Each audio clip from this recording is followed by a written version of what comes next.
यहाँ हम सब मुसाफिर हैं, वही आखिर ठिकाना।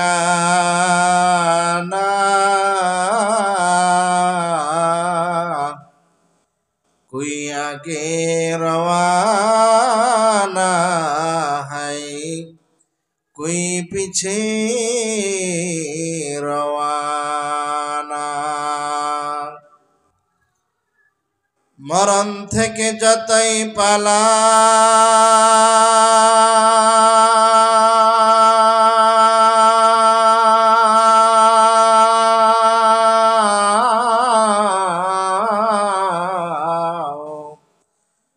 মরণ তোমায়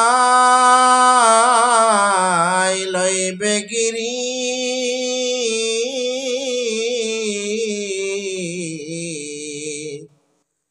যদিও সুদূর আকাশ প্রাণে,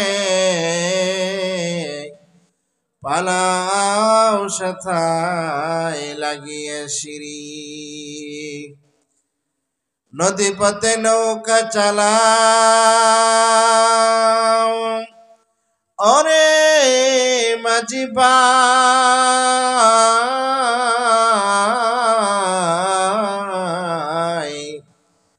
বেলা ডুবার আগে আমি ওপার হতে চাই। ডুবে গেলে বেলার আর উঠে না, ভেঙে গেলে মেলার আর জমে না। লা ইলাহা ইল্লাল্লাহ, লা ইলাহা ইল্লাল্লাহ, লা ইলাহা ইল্লাল্লাহ, লা ইলাহা ইল্লাল্লাহ, মুহাম্মাদুর রাসূলুল্লাহ সাল্লাল্লাহু আলাইহি সাল্লাতু ওয়াসসালাম। সকলে বলে আলহামদুলিল্লাহ। সদাসদি জামে ইসলামিয়া দারুল উলুম হাফিজিয়া মাদ্রাসা ও এতিমখানার উদ্যোগে 16তম বার্ষিকী মাহফিল, 2 দিন ব্যাপী মাহফিলের আজ দ্বিতীয় রজনী, 31 ডিসেম্বর 2024 রোজ মঙ্গলবার। একটা মাহফিল এই এলাকার জন্য রহমত, একটা বরকত। এটা একটা মুমিনের জন্য একটা নেয়ামত। রাসূল আকরাম সাল্লাল্লাহু আলাইহি সাল্লাতু ওয়াসসালাম এক হাদিসের মধ্যে বলেন, যে এলাকার মধ্যে মাহফিল হয়, কোরআন হাদিসের আলোচনা হয়, জান্নাত জাহান্নামের আলোচনা হয়, ওই এলাকার মাহফিলকে কেন্দ্র করে আলেম ওলামা তলাবারা আসে, তাদেরকে উসিলা করিয়া মহান আল্লাহ রাব্বুল আলামিন ওই এলাকার কবরস্থানের আযাব কমস কম 40 দিন পর্যন্ত বন্ধ রাখেন। জোরে বলেন সুবহানাল্লাহ। ভাইরা আমার, অন্যত্র হাদিসের মধ্যে আল্লাহর রাসূল সাল্লাল্লাহু আলাইহি সাল্লাতু ওয়াসসালাম জানায় দেয়, লা ইয়াকউদু কওমুন ইয়াযকুরুনাল্লাহ ইল্লা হাফাতুহুমুল মালাইকা ওয়া গাশিয়াতুহুমুর রাহমান ওয়া নাযালাত আলাইহিমুস সাকিনাহ ওয়া যাকারাল্লাহু ফী মান ইনদা আও কামা ক্বালান নাবিয়্যু আলাইহিস সালাতু ওয়াসসালাম। আল্লাহর হাবিব এই হাদিসের মধ্যে দুনিয়ার মানুষদেরকে জানায় দেন, লা ইয়াকউদু কওমুন ইয়াযকুরুনাল্লাহ, যেই জাতি, যেই কওম, যেই জায়গার মধ্যে বসিয়া কোরআন হাদিসের আলোচনা করবে, কোরআন হাদিসের আলোচনা শুনবে, জান্নাত জাহান্নামের আলোচনা শুনবে, আল্লাহর হাবিব জানায় দেয় ওই জায়গার মধ্যে রহমতের ফেরেশতারা বেষ্টন করে রাখে। জোরে বলেন সুবহানাল্লাহ। ওয়া নাযালাত আলাইহিমুস সাকিনাহ, ওই জায়গার মধ্যে আল্লাহ রাব্বুল আলামিন সাকিনা নাজিল করেন। হাদিসের শেষ অংশে আল্লাহর হাবিব জানায় দেয়, ওয়া যাকারাল্লাহু ফী মান ইনদা, এই মাহফিলের মধ্যে যারা আসলো বসলো তাদের ব্যাপারে আল্লাহ রাব্বুল আলামিন লক্ষ লক্ষ কোটি কোটি ফেরেশতাদের সামনে আলোচনা করেন। কিরকম আলোচনা? আল্লাহ রাব্বুল আলামিন ফেরেশতাদেরকে ডাক দিয়া বলেন, ও ফেরেশতার দল, সদসদি জামিয়া ইসলামিয়া দারুল উলুম হাফিজিয়া মাদ্রাসায় মাহফিলের মধ্যে আলোচনা হইতেছে। এখানে আমার কিছু বান্দা গেল, কি জন্য তারা সেই মাহফিলের মধ্যে এসে হাজির হয়েছে? ফেরেশতারা এবার আল্লাহ তাআলার দরবারে জবাব দেয়, আয় আল্লাহ, জান্নাতের আশায় আর জাহান্নাম থেকে মুক্তির আশায় আল্লাহ রাব্বুল আলামিন ডাক দিয়া বলেন, ও ফেরেশতার দল, তারা কি আমি আল্লাহ তাআলাকে দেখছে? বলে না, দেখে নাই। তারা কি আমি আল্লাহ তাআলার বানানো জান্নাত দেখছে? বলে না, দেখে নাই। তারা কি আমি আল্লাহ তাআলার বানানো জাহান্নাম দেখছে? বলে না, দেখে নাই। আল্লাহ রাব্বুল আলামিন ডাক দিয়া বলেন, ও ফেরেশতার দল, তারা আমি আল্লাহ তাআলাকে দেখে নাই, আমি আল্লাহ তাআলার বানানো জাহান্নাম দেখে নাই, আমি আল্লাহ তাআলার বানানো জান্নাত দেখে নাই। তারা আমি আল্লাহ তাআলাকে না দেখিয়া আমি আল্লাহ রাব্বুল আলামিনের বানানো জান্নাত না দেখিয়া আমি আল্লাহ রাব্বুল আলামিনের বানানো জাহান্নাম না দেখিয়া তারা আমি আল্লাহ তাআলার কাছে জাহান্নাম থেকে মুক্তি চায়, জান্নাতের আশা করে। ও ফেরেশতার দল, তাদেরকে সুসংবাদ জানায় দাও, আমি আল্লাহ তাদের নাম জাহান্নামের খাতা থেকে কাইটা জান্নাতের খাতার মধ্যে লেখা তাদেরকে আমি আল্লাহ রাব্বুল আলামিন জান্নাতের মেহমান বানাই দিলাম।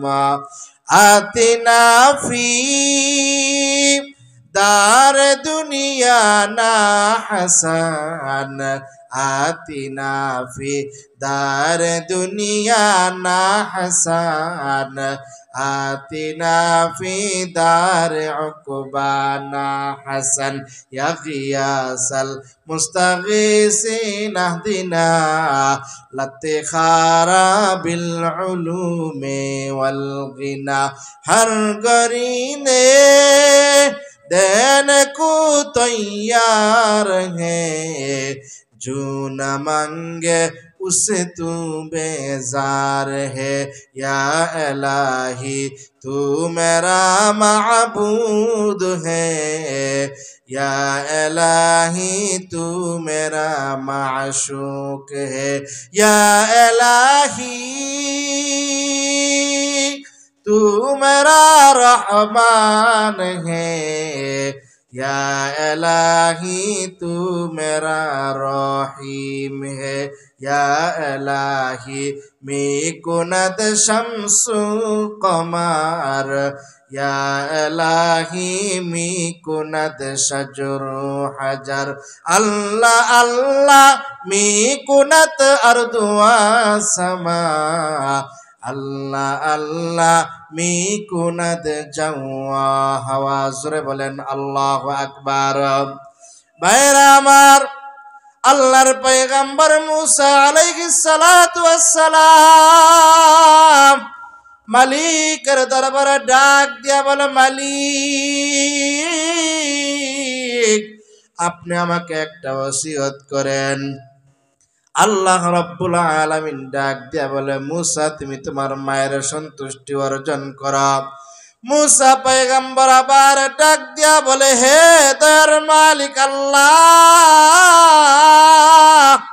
আপনি আমাকে একটা ওসিয়ত করেন, বলে তুমি তোমার মায়ের সন্তুষ্টি অর্জন করো। আবার মুসা পয়গম্বর ডাক দিয়া বলে, দয়ার মালিক আল্লাহ, আপনি আমাকে একটু ওসিয়ত করেন, বলে তুমি তোমার মায়ের সন্তুষ্টি অর্জন করো। আল্লাহর পয়গম্বরের প্রিয় সাহাবী হযরতে ওমর ফারুক রাদিয়াল্লাহু তাআলা আনহু থেকে হাদিস বর্ণনা করেন, আল্লাহর পয়গম্বরের সামনে একজন যুবক আয়েশা বলে, ইয়া রাসূলুল্লাহ, ইয়া হাবিবাল্লাহ, আমি সর্বপ্রথম কাকে সন্তুষ্ট করব, বলে তুমি তোমার মায়ের সন্তুষ্টি অর্জন করো। দ্বিতীয়বার আল্লাহর পয়গম্বরের সামনে ডাক দিয়া বলে, ইয়া রাসূলুল্লাহ, ইয়া হাবিবাল্লাহ, আমি কার সন্তুষ্টি অর্জন করব, আমি কার খেদমত করব গো নবী, বলে তুমি তোমার মায়ের সন্তুষ্টি অর্জন করো। তৃতীয়বার সাহাবী ডাক দিয়া বলে, ওগো দয়ার নবী আমার, আমি কার সন্তুষ্টি অর্জন করব, বলে তুমি তোমার মায়ের সন্তুষ্টি অর্জন করো। তুমি তোমার মায়ের খেদমত করো, তুমি তোমার মায়ের কলিজা ঠান্ডা করো। ওই দিক দিয়া মুসা পয়গম্বর আল্লাহ তাআলাকে তিনবার ডাক দিয়া বলে, আয় আল্লাহ, আপনি আমাকে ওসিয়ত করেন। আল্লাহ রাব্বুল আলামিন তিনবারে জবাব দেয়, মুসা তুমি তোমার মায়ের সন্তুষ্টি অর্জন করো। পয়গম্বরের সামনে আয়েশা ডাক দিয়া বলে, ইয়া রাসূলুল্লাহ, ইয়া হাবিবাল্লাহ, আমি কার সন্তুষ্টি অর্জন করব গো, আমি কার খেদমত করব? আল্লাহর পয়গম্বর তিনবার জবাব দেয়, তুমি তোমার মায়ের সন্তুষ্টি অর্জন করো। জোরে বলেন সুবহানাল্লাহ। এই দুইটা ঘটনার দ্বারা বোঝা যায় বাবা মার দাম আছে না নাই?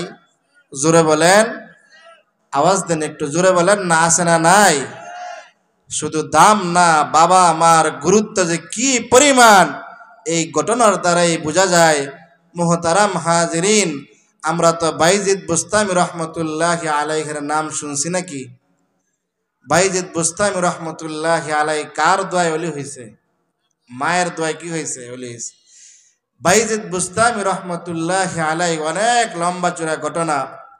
বাইজিদ বুস্তামি রহমতুল্লাহি আলাই এত বড় ওলি হয়েছেন, যখন ওই আল্লাহ রাব্বুল আলামিনের দরবারে দুখানা হাত বাড়াইতেন, যা বলতেন আল্লাহ তাআলা তৎক্ষণাৎ কবুল করতেন। জোরে বলেন সুবহানাল্লাহ। ভাইয়েরা আমার, আল্লাহর ওলি বাইজিদ বুস্তামি রহমতুল্লাহি আলাই হজের মৌসুমে হজ করার জন্য কাবার চত্বরে হজ করলেন। হজের মৌসুম শেষ, হজ করা শেষ, প্রত্যেকেই নিজের বাড়ির দিকে রওনা হয়েছে।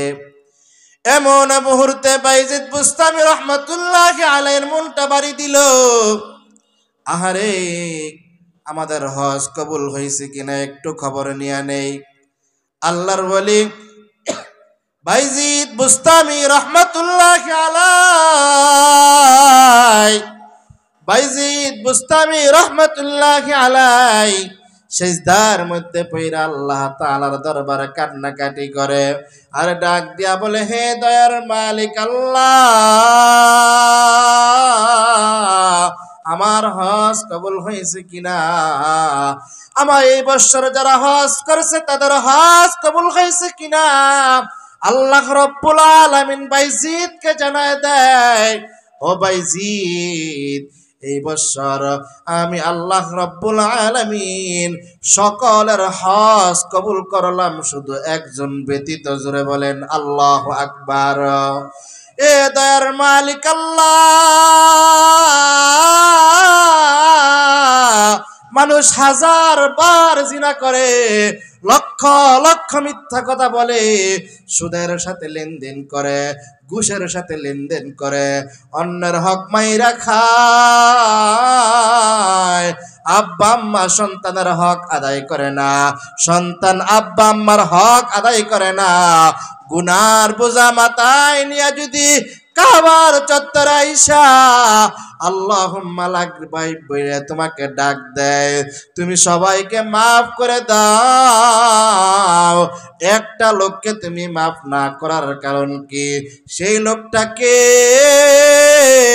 আল্লাহ রাব্বুল আলামিন বাইজিদ বুস্তামিকে জানায় দেয়, ওই যে পাহাড়ের পর্বতের মধ্যে গিয়ে দেখবা একটা লোকের একটা হাত নাই, একটা পাও নাই, মরুভূমির মধ্যে পাহাড়ের চূড়ায় গড়াগড়ি করতেছে, তার নাম হলো হারুন। এই লোকটার হজ আমি আল্লাহ তাআলা কবুল করি নাই। এবার বাইজিদ বুস্তামি ডাক দিয়া বলে, আল্লাহ তার হজটা কবুল না করার কারণ কি? বলে তুমি তার কাছে গিয়ে জিজ্ঞাসা করো। বাইজিদ বুস্তামি রহমাতুল্লাহি আলাইহি সাফা পর্বতের পদদেশে গিয়া দেখে একটা হাত না, একটা পা নাই। এই লোকটা মরুভূমির চলন্ত বালুর মধ্যে গড়াগড়ি করতেছে। ডাক দিয়া বলে, ভাই হারুন। এবার হারুন ডাক শুনিয়া আশ্চর্য হয়ে গেছে। বলে, কি জন্য তুমি আশ্চর্য হইছ? বলে, আমার নাম তো কেউ জানে না, আমি এখানে আসছি এটা তো কেউ জানে না, আপনি কিভাবে আমার নাম জানলেন? বলে, আমি শুধু তোমার নামই জানি নাই ও ভাই হারুন, তোমার হজ নাকি আল্লাহ তাআলা কবুল করে নাই। কি জন্য রে ভাই? মানুষের পায়ের দিকে তাকাইলে গুনাহ দেখা যায়, হাতের দিকে তাকাইলে গুনাহ দেখা যায়, চোখের দিকে তাকাইলে গুনাহ দেখা যায়। দেহের এমন কোন অঙ্গ প্রত্যঙ্গ নাই যেই অঙ্গ প্রত্যঙ্গের দ্বারা মানুষ গুনাহের কাজ করে না। সর্বোপরি হজের মৌসুমে হজ করতে আসলে, কাবার চত্বরে তাওয়াফ করলে আল্লাহ রাব্বুল আলামিন তার জিন্দেগীর সমস্ত গুনাহ মাফ করে দেয়। জোরে বলেন আল্লাহু আকবার। ও ভাই হারুন, তুমি এমন কি গুনাহ করছ রে ভাই, যেই গুনাহের কারণে আল্লাহ তাআলা তোমার হজ কবুল করে নাই? এবার হারুন ডাক দিয়া বলে, আপনি কে? বলে, আমি হইলাম বাইজিদ বুস্তামি। বলে, জামানার ওলি বাইজিদ বুস্তামি? বলে, হ্যাঁ হ্যাঁ, আমি হলাম জামানার ওলি বাইজিদ বুস্তামি। এ বাইজিদ বুস্তামি, আপনি যেহেতু আমার নাম জাইনা ফেলছেন, আমার হজ কবুল হয় না তাও জাইনা ফেলছেন, বিষয়টা আপনার কাছে একটু খুইলা বলার দরকার। আমি ছোট্ট কালে আমার বাবা মারা যায়, আমার মা মানুষের বাড়িতে কাজ করি আমাকে মানুষের মতো মানুষ বানায়, আমার মা নিজে না খাইয়ে আমাকে খাবার খাওয়ায়, আমার মা নিজে না পইরা আমাকে কাপড় পরায়, আমার মা রাতকে দিন বানাইয়া দিনকে রাত বানাইয়া নিজে না খাইয়া আমাকে মানুষের মতো মানুষ বানাইছে।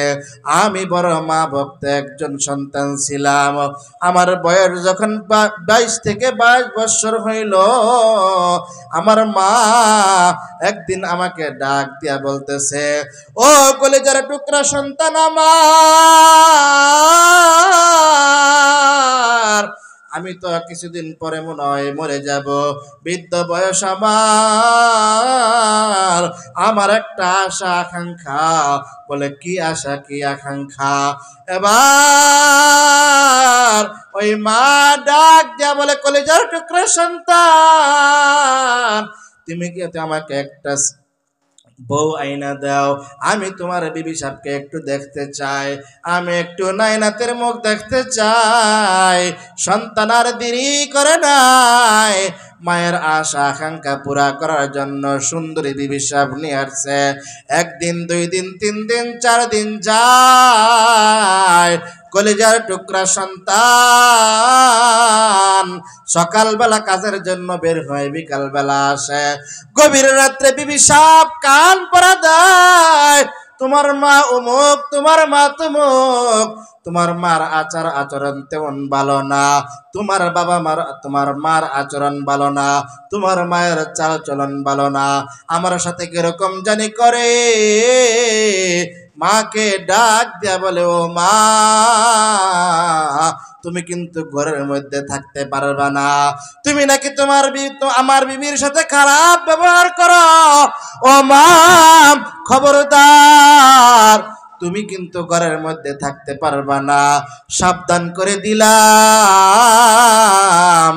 আর একদিন যদি তোমার নামে কোনো রিপোর্ট শুনি, তাহলে কিন্তু তোমাকে ঘর থেকে বের করে দিব। পর্যায়ক্রমে পরের দিন মায়ের নামে অভিযোগ শুনে এবার মাকে ডাক দিয়ে বলে, ও মা,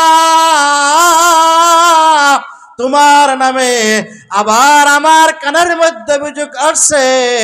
ও মা, তোমাকে কিন্তু ঘরের মধ্যে রাখা যাবে না, তোমাকে কিন্তু বাড়ি থেকে বের করে দিব। মা ডাক দিয়া বলে, কলেজার টুকরা সন্তান, ছোট্ট কালে তোমার বাবা মারা গেছে, আমি মানুষের বাড়িতে কাজ করিয়া করিয়া নিজে না খাইয়া আমি তোমাকে খাওয়াইলাম, আমি তোমাকে মানুষের মতো মানুষ বানাইলাম। ও সন্তান, আজকে তুমি আমাকে বাড়ি থেকে বের করে দিতে চাও, তুমি তো জানো তোমাকে ছাড়া আমার কেউ না, আর আমার এই স্বামীর বিটা ছাড়া আমার আর কিছুই নাই। আমি কই গিয়া থাকবো, কই গিয়া আমি খাওয়া দাওয়া করব, আমি কই গিয়া ঘুমাবো? কলেজার টুকরা সন্তান, বড় আদর করিয়া আমি তোমাকে লালন পালন করেছি রে বাবা, এরকম করিস না। সন্তানের মুখের রূপে মা কথা বলে দেখে কিতাবের মধ্যে পাওয়া যায়, হঠাৎ করে কলেজার টুকরা সন্তান মায়ের গালে একটা থাপ্পড় মাইরা দিছে। জোরে বলেন নাউজুবিল্লাহ। ভাইরা আমার, মা থাপ্পড় খাইয়া আশ্চর্য হয়ে গেছে। আমার সন্তান নতুন বউয়ের পাল্লায় পড়িয়া, বিবি সাহেবের পাল্লায় পড়িয়া আমার সন্তানের এরকম একটা কাজ করলো। এবার মা সন্তানের দিকে তাকাইয়া ডাক দিয়া বলে, সন্তান, যে হাত দিয়া তুমি আমার মায়ের গালে থাপ্পড় দিলা, এই হাতের মধ্যে আমি মা কতবার না চুমু খাইলাম, আমি মা তোমার হাতটা কতবার না আমার গালের মধ্যে আদরের সাথে লাগাইলাম। কি করলি রে সন্তান, তুই কি একটু ভাবলিও না? মায়াবার সন্তানকে ডাক দিয়া বলে, ও কলেজার টুকরা সন্তান আমার, তুমি যে আমাকে থাপ্পড় মারলা, আল্লাহর ছাড়া কিন্তু কেউ দেখে নাই, পাশের বাড়ির মানুষ দেখলে কিন্তু তোমাকে মন্দ বলবে। তুমি আমাকে থাপ্পড় দিছ, আমি মা ভুইলা গেলাম। কলেজার টুকরা সন্তান, মাথা ঠান্ডা করো। কিন্তু সন্তান পরের দিন সকালবেলা যখন কাজের মধ্যে যায়, মাকে আবার বলে, যাই তোমাকে যেন আইসা বাড়ির মধ্যে না দেখি। বিকাল বেলা যখন কাজকর্ম সারিয়া বাড়ির মধ্যে আসলো, মা কেমন করে জানে একটা চিপার মধ্যে ঘুমায়, একটা চিপার মধ্যে ভয়ে ভয়ে বসে আছে। সন্তান যদি এবার দেখে, না জানে আমাকে কি পরিমাণ মারধর করে। ও সদাসতির মুসলমান, একটু কানটাকে একটু ঝুলায় দেন, অন্তরটাকে নরম করে দেন। জনম দুঃখিনী মা সারাদিন কোনো খাবার খায় নাই, কারো সাথে কথা বলে নাই, সারাদিন একটু আরামের বিছনায় দেহটাও লাগাই নাই। সন্তান জানি বিকালবেলা এসে আমাকে কি বলে, বিকালবেলা আসিয়া সন্তানকে আবার ডাক দিয়া মা বলে, ও কলেজের টুকরা সন্তান, বলে তুমি এখানে আসো, এখনো বাড়ি থেকে বের হয় নাই। মা এবার আর দেরি করে নাই, সন্তানের পা দুইটা এসে জাবরাইয়া ধরছে, জোরে বলেন নাউজুবিল্লাহ। এবার সন্তান ডাক দিয়া বলে, ও মা, আমার পায়ে ধরলে কোনো কাজ হবে না, তোমার বাড়ি থেকে বের হতেই হবে। মা ডাক দিয়া বলে, কলেজার টুকরা সন্তান, তোমাকে ছাড়া তো আমার কেউ নাই, আমি কোথায় যাব, কার কাছে থাকবো, কার কাছে গিয়ে আমি খানা পিনা করব? ও কলেজার টুকরা সন্তান, এত কষ্ট করিয়া তোমাকে আমি মানুষের মতো মানুষ বানাইলাম, এত শিক্ষিত বানাইলাম, তোমাকে ছাড়া আমি মা কিভাবে থাকবো?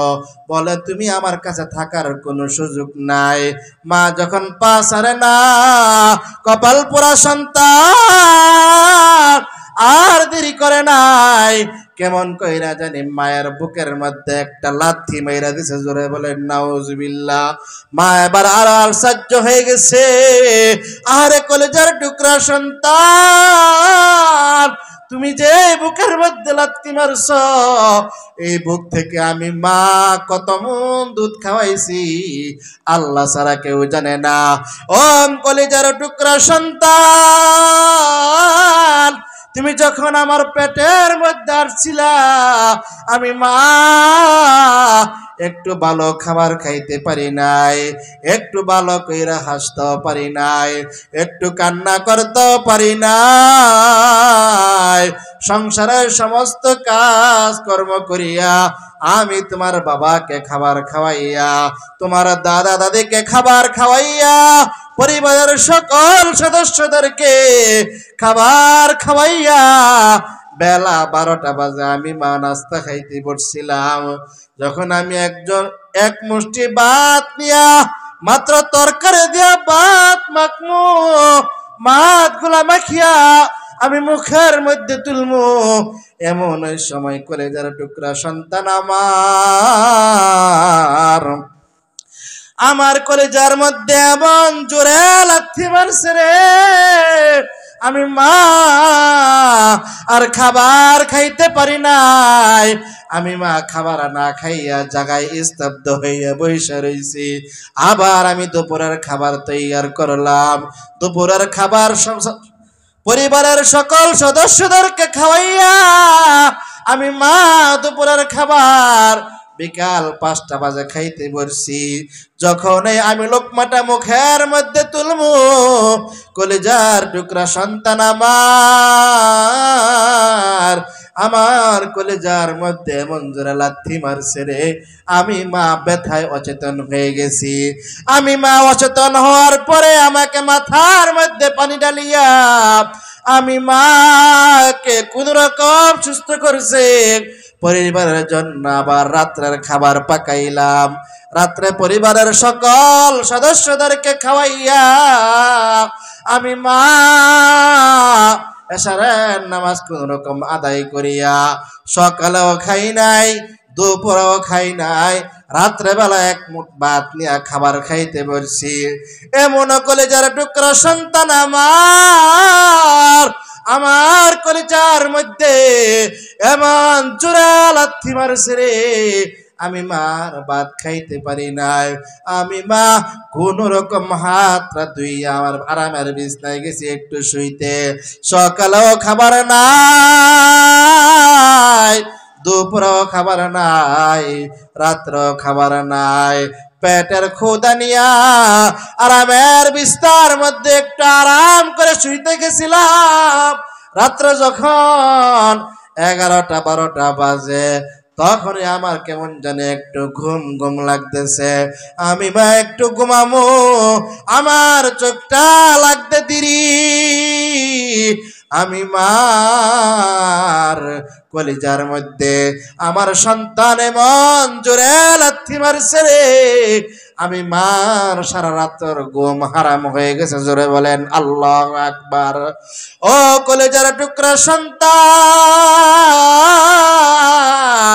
তোমাকে দুনিয়াতে ভূমিষ্ঠ করতে গিয়া আমি মা কলস কি কলস রক্ত ঝরছে, আমি মা পাগলের মতো হয়ে গেছি, আমি মা বেহুশ হয়ে গেছি। প্রচন্ড শীতের মধ্যে আমি মা ভিজা জায়গার মধ্যে শুইয়া তোমাকে শুকনা জায়গার মধ্যে শুয়াইছি। কত ঈদ গেলের সন্তান, আমি মা কোনোদিন নতুন কাপড় পরিধান করি নাই, তোমাকে নতুন কাপড় পরিধান করাইছি। ও সন্তান, এই মুহূর্তে যদি তুমি আমাকে বাড়ি থেকে বের করে দাও, তাহলে আমি কার কাছে যাব, কোথায় যাব, আমি কোথায় থাকব? ও কপাল পরা সন্তান, এত কষ্ট করিয়া তোমাকে মানুষের মতো মানুষ বানাইলাম, এরপরে তুমি আজকে আমার বুকের মধ্যে লাথি মাইরা দিলা। ওই মা আর সহ্য করতে পারে নাই। মা বাবা কিন্তু কোনোদিন বদদুয়া দেয় না। জোরে বলেন, মা বাবা কোনোদিন বদদুয়া দেয় না। ওই মা বদদুয়া দেয় নাই, আল্লাহ তাআলার কাছে কিছু চায় নাই। কেমন করে জানি মনটা খারাপ কইরা আকাশের দিকে তাকাইছে, আর আজিমের মধ্যে একটা ধাক্কা বাইরে গেছে। আমার আল্লাহ ওই সন্তানের উপরে নারাজ হইয়া গেছে। মা তো ঘর থেকে বের হবেই না। বিবি আর স্বামী মিলিয়া এ মাকে বস্তার মধ্যে ভরছে। জোরে বলেন নাউজুবিল্লাহ। বস্তার মধ্যে ভরিয়া গহীন জঙ্গলের মধ্যে নিয়ে গেছে। গহীন জঙ্গলের মধ্যে নিয়া মাকে সেখানে রাইখে আসছে। কিতাবের মধ্যে পাওয়া যায় ওই মা সেখানে থাইকা সন্তানের জন্য দোয়া করে যেন নিরাপদে বাড়িতে পৌঁছে যায়। জোরে বলেন আল্লাহু আকবার। ওই সন্তান ডাক দিয়া বলে, ভাইজি, আমি এই মায়ের সন্তান, আমি আমার বিবিকে সন্তুষ্ট করতে গিয়া আমি আমার মায়ের গালের মধ্যে থাপ্পড় মারলাম। আমি আমার বিবিকে সন্তুষ্ট করতে গিয়া আমি আমার মায়ের বুকের মধ্যে লাথি মারলাম। কিছুদিন পরে আমার হাতের মধ্যে কেমন জানি একটা ফোড়া হয়েছে। আমার আর বোঝার বাকি নাই, মায়ের বুকের মায়ের গালের মধ্যে থাপ্পড় মারার কারণে আমার হাতের এই অবস্থা। ডাক্তার বলে হাত ফালাই দিতে হবে। আমি হাতটা ফালাই দিলাম। কয়েকদিন যাইতে না যাইতে আমার পায়ের মধ্যে আর একটা ফোড়া হয়ে যায়। আমার আর বুঝতে বাকি নাই গো আল্লাহর ওলি, আমার আর বুঝতে বাকি নাই। আমি আমার মায়ের বুকের মধ্যে লাথি মারার কারণে আমার এই পায়ের মধ্যে সমস্যা দেখা দিছে। ডাক্তার আমার হাত ফালাই দিল, আমার পাও ফালাই দিল। এবার আমি বাড়ির মধ্যে থাকতে লাগলাম। আমার বিবি আমাকে রাখিয়া চলে গেল।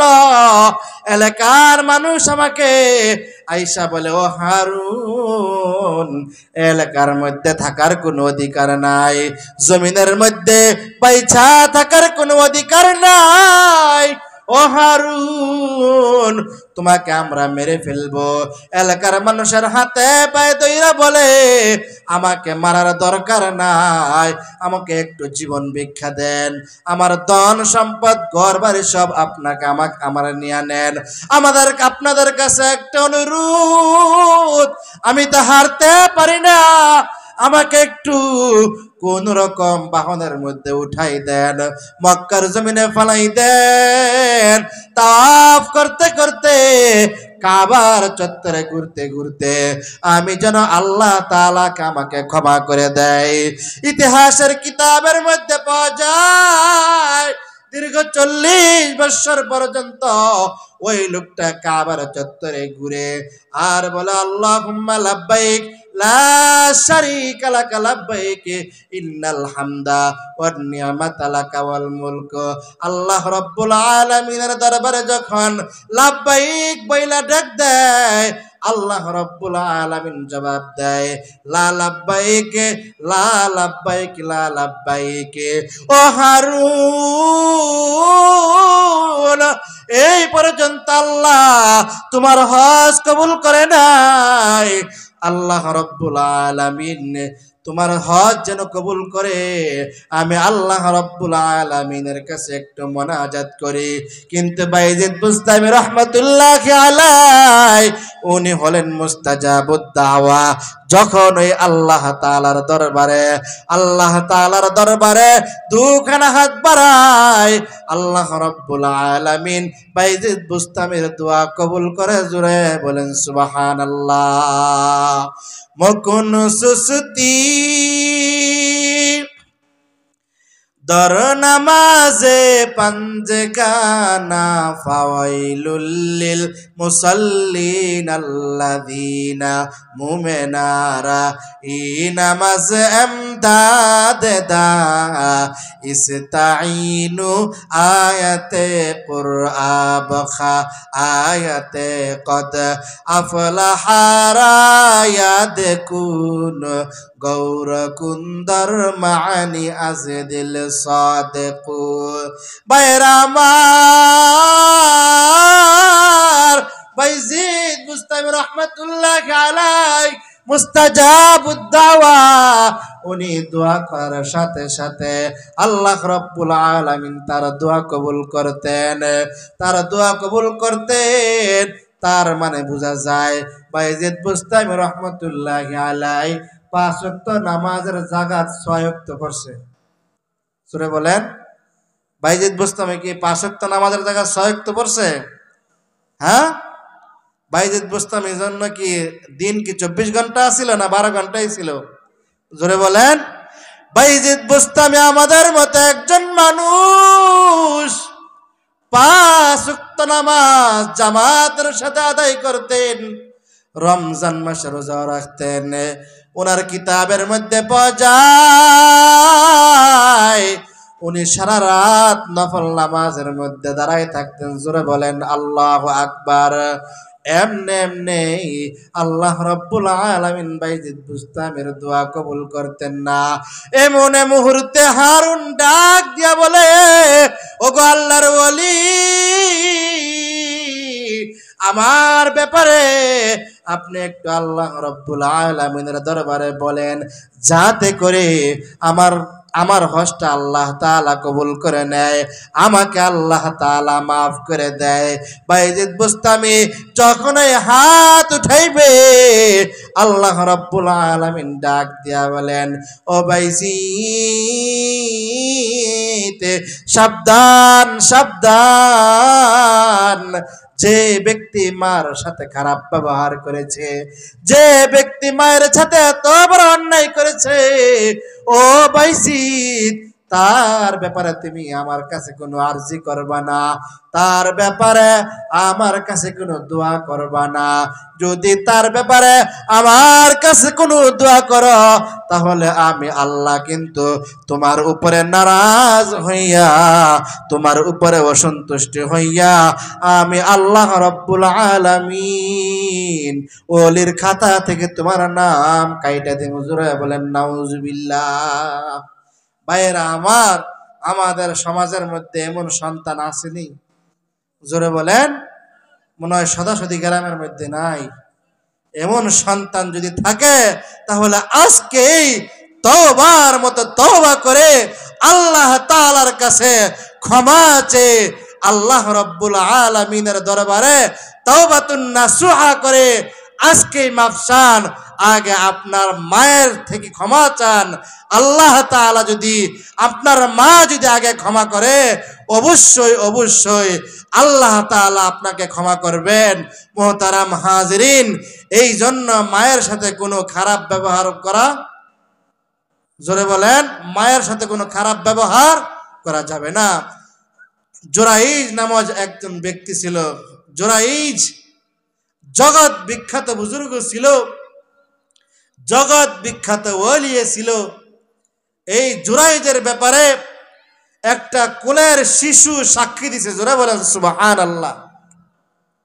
হযরত ইউসুফ আলাইহিস সালাতু ওয়াস সালামকে যখন জুলাইখার স্বামী মিশরের বাদশা অন্যায়ভাবে জেলখানার মধ্যে পাঠাইবেন, তখন একটা কোলের শিশু এরকমই হযরত ইউসুফ আলাইহিস সালাতু ওয়াস সালামের ব্যাপারে সাক্ষী দিছিলেন।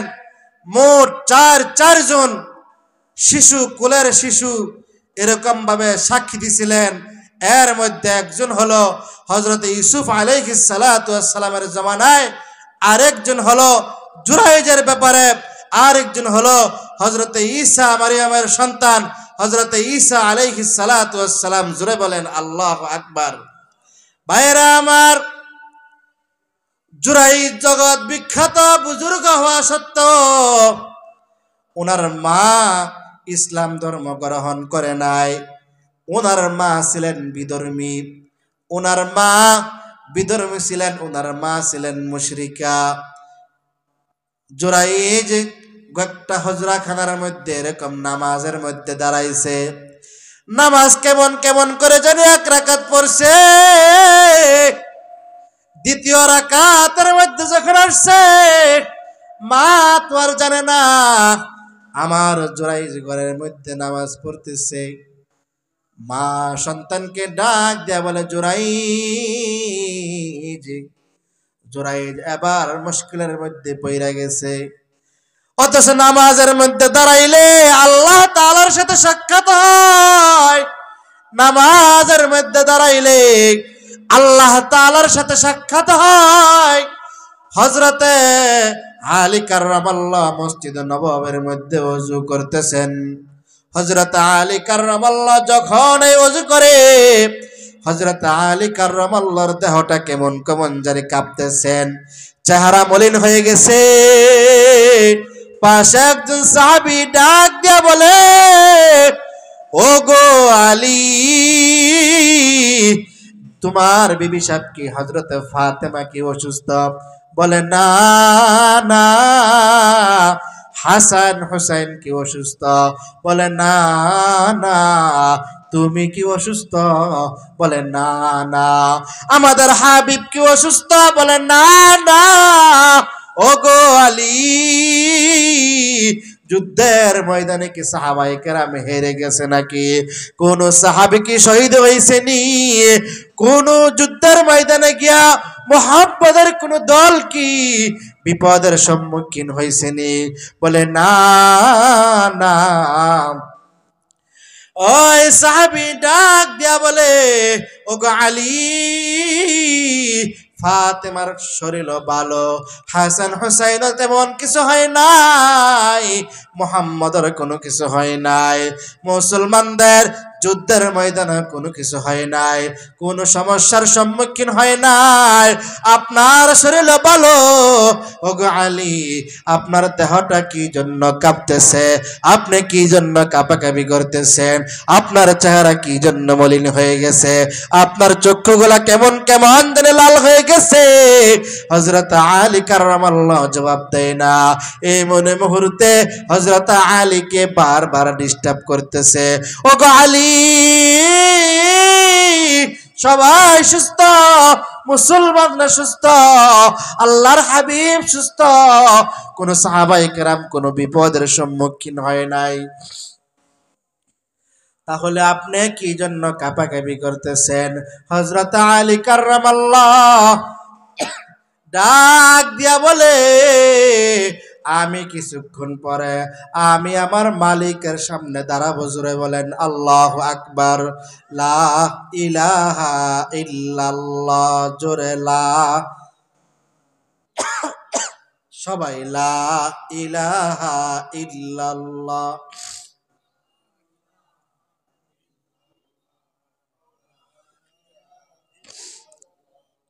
লা ইলাহা ইল্লাল্লাহ।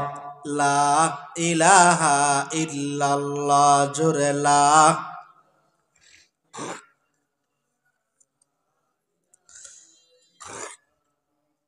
লা ইলাহা ইল্লাল্লাহ। বহু দূরে মদিনায় আমরা কেমনে যাব জানি না।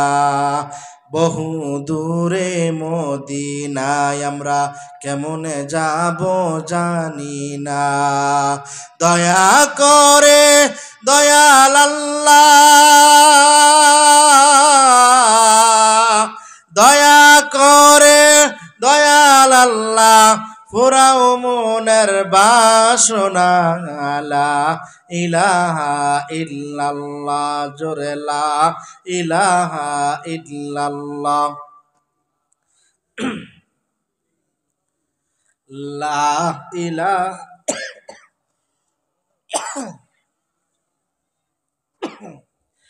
লা ইলাহা ইল্লাল্লাহ, লা ইলাহা ইল্লাল্লাহ, মুহাম্মাদুর রাসূলুল্লাহ সাল্লাল্লাহু আলাইহি সাল্লাতু ওয়াসসালাম। জোরে বলেন আল্লাহু আকবার।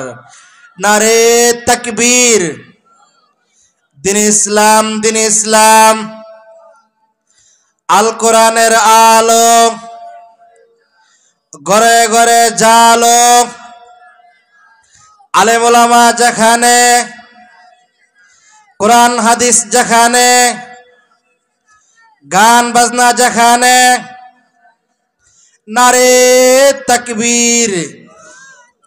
ভাইরা আমার, হযরত আলী কাররামাল্লাহ ডাক দিয়া বলে, ও ভাই, আমি আমার মালিকের সামনে গিয়ে দাঁড়াবো, এই জন্য চিন্তায় টেনশনে আমার চেহারা মলিন হয়ে গেছে, আমার চক্ষু লাল হয়ে গেছে।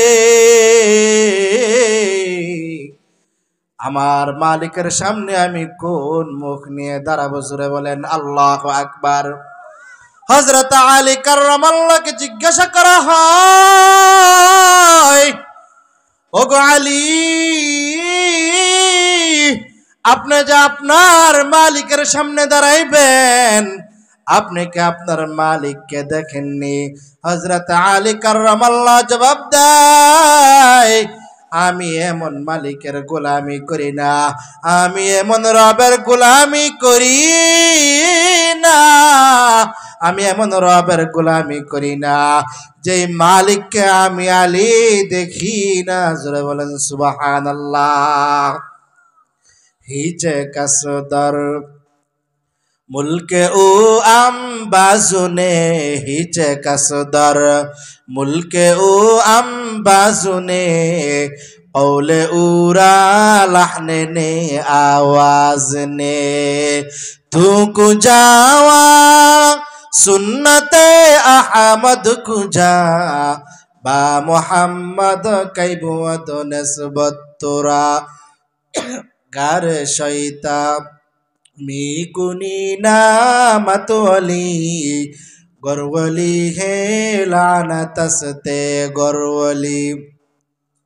ভাইয়েরা আমার, হযরত আলী কাররামাল্লাহ বলে, আমি এমন রবের গোলামি করি না যেই রবকে আমি আলী দেখি না। তার মানে সাহাবায়ে কেরাম যখন নামাজের মধ্যে দাঁড়াইতেন, তখন সাহাবায়ে কেরাম কেমন কেমন জানি আল্লাহ তাআলাকে দেখতেন। মিশকাত শরীফের প্রথম হাদিস, হাদিসের নাম হলো হাদিসে জিবরাইল। মিশকাত শরীফের হাদিসের মধ্যে আল্লাহর পয়গম্বরের সামনে জিবরাইল আলাইহিস সালাতু ওয়াস সালাম আসে, আসিয়া ডাক দিয়া বলে, ক্বালা ফাখবিরনি আনিল ইহসান, ওগো পয়গম্বর, ইহসান সম্পর্কে আপনি আমাকে একটু খবর দেন। পয়গম্বর ডাক দিয়া বলে, আন তা'বুদাল্লাহ কাআন্নাকা তারাহু ফাইল্লাম তাকুন তারাহু ফাইন্নাহুম ইয়ারাক। জোরে বলেন আল্লাহু আকবার। পয়গম্বর ডাক দিয়া বলে, ইহসান হলো ওই জিনিস, যখনই তুমি নামাজের মধ্যে দাঁড়াইবা, যখনই তুমি নামাজের মধ্যে দাঁড়াইবা, আন তা'বুদাল্লাহ কাআন্নাকা কান্নাকা তারা ফাইল্লাম তাকুন তারা ফাইন্নাহুম ইয়ারাক। যখনই তুমি নামাজের মধ্যে দাঁড়াইবা তখনই তুমি মনে করবা তখন আমি আল্লাহ তাআলাকে দেখতেছি। কারণ আমাদের চোখ এমন চোখ, যে চোখ দিয়ে আল্লাহ তাআলাকে দেখা সম্ভব হবে না।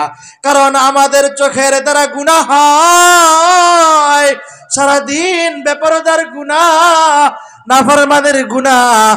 এই চোখ দিয়ে আল্লাহ তাআলাকে দেখা সম্ভব হবে না। আল্লাহর পয়গম্বর এই হাদিসে জিব্রাইলের মধ্যে জানায় দেন, কান্নাকা তারাহু ফাইল্লাম তাকুন তারাহু ফাইন্নাহুম ইয়ারাক। আমার আপনার দেখার শক্তি তো হবে না, নামাজের মধ্যে দাঁড়াইয়া তোমার ধ্যান ধারণা চিন্তা চেতনা এরকম হবে, আমি তো আমার রবকে দেখা সম্ভব না, আমার রব আমাকে দেখতেছে। জোরে বলেন আল্লাহু আকবার। তার মানে সাহাবায়ে কেরাম আল্লাহ তাআলাকে দেখা দেখা, জান্নাত দেখা দেখা আল্লাহ রাব্বুল আলামিনের গোলামি করছে।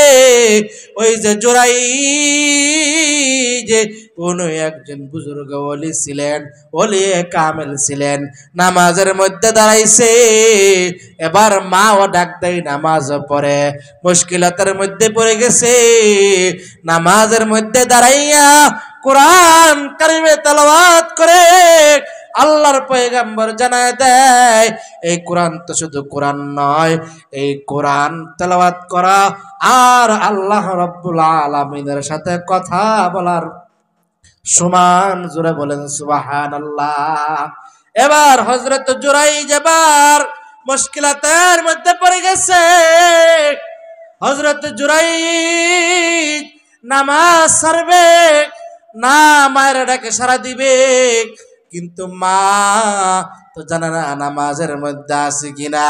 মা দ্বিতীয়বার আবার ডাক দেয়, তৃতীয়বার মা আবার জুরাইজকে ডাক দেয়, তিনবার জুরাইজ মাকে ডাক দেওয়ার পর জুরাইজ তার মায়ের ডাকে শুই না, তার মার ডাকে সাড়া দেয় নাই। সে এরকম ভাবে টেনশনের মধ্যে পড়ে গেছে, আরে যদি আমার মায়ের ডাকে সাড়া দেয় আমার আল্লাহ নারাজ, আর যদি আমি এরকম ভাবে মায়ের ডাকে সাড়া না দেই, মায়ের ডাকে সাড়া দেই আল্লাহ নারাজ, আর যদি এরকম ভাবে মায়ের ডাকে সাড়া দেই তাহলে আমার আল্লাহ নারাজ হয়ে যাবে। দুইটার একটা আমাকে কি করব? না আল্লাহকে সন্তুষ্টি করব, না মায়ের সন্তুষ্টি অর্জন করব। জুরাইজ বিপদের মধ্যে পড়ে গেলেন। অথচ আল্লাহর পয়গম্বর হাদিসের মধ্যে জানায় দেয়, রিদর রব্বি রিদল ওয়ালিদি ওয়া সাখাতুর রব্বি ওয়া সাখাতুল ওয়ালিদি। পিতা মাতার সন্তুষ্টি আল্লাহর সন্তুষ্টি, পিতা মাতার অসন্তুষ্টি আল্লাহর অসন্তুষ্টি। অন্যত্র হাদিসের মধ্যে আল্লাহর পয়গম্বর জানায় দেয়, আল জান্নাতু তাহতা আকদামিল উম্মাহাত। মায়ের পায়ের নিচে সন্তানের জান্নাত। জোরে বলেন আল্লাহু আকবার। হাদিসের মধ্যে আল্লাহর পয়গম্বর বলেন, মায়ের পায়ের নিচে সন্তানের জান্নাত। অন্যত্র হাদিসের মধ্যে বলেন, রিদর রব্বি রিদল ওয়ালিদি ওয়া সাখাতুর রব্বি ওয়া সাখাতুল ওয়ালিদি। পিতা মাতার সন্তুষ্টি আল্লাহর সন্তুষ্টি। এবার জুরাইজ বিপদের মধ্যে পড়ে গেছে, আমি নামাজ ছাইরা যদি আমার মায়ের ডাকে সাড়া দেই, যদি আমার আল্লাহ নারাজ হয়ে যায়, আর যদি আমি নামাজের মধ্যে দাঁড়াই থাকি, না জানে আমার মা নারাজ হয়ে যায়। মা তিনবার ডাক দেওয়ার পরে কলিজার টুকরা সন্তান ডাকের কোনো সাড়াই দেয় না। মা চতুর্থবারের মতো রাগ কইরা বলে, তুই আমার মায়ের ডাকে সাড়া দাস নাই, আল্লাহ যেন তোর বেশ্যার মুখ দেখায়। জোরে বলেন নাউজুবিল্লাহ। মা নারাজ হইয়া বলে, আমি মায়ের ডাকে সাড়া দেও নাই, আল্লাহ তাআলা যেন তোমাকে বেশ্যার মুখ দেখায়। মোহতারাম হাজিরিন, অল্প কয়েকদিনের মধ্যেই হঠাৎ করে একজন মহিলা আয়েশা বলতেছে যে আমার পেটে জুরাইজের বাচ্চা, জোরে বলেন নাউজুবিল্লাহ। মুহতারাম হাজিরিন, আজানের সময় আলোচনা করা ঠিক না। আল্লাহ রাব্বুল আলামিন যদি সুযোগ করে দেয়, ইনশাআল্লাহ সামনে সাক্ষাৎ হবে। হ্যাঁ, আপনাদের এই এলাকায়, আপনাদের মহল্লায় এই যে কাউসার ভাই, উনি আমার আপন বোনের জামাই। হ্যাঁ, আমাকে আজকে হঠাৎ করে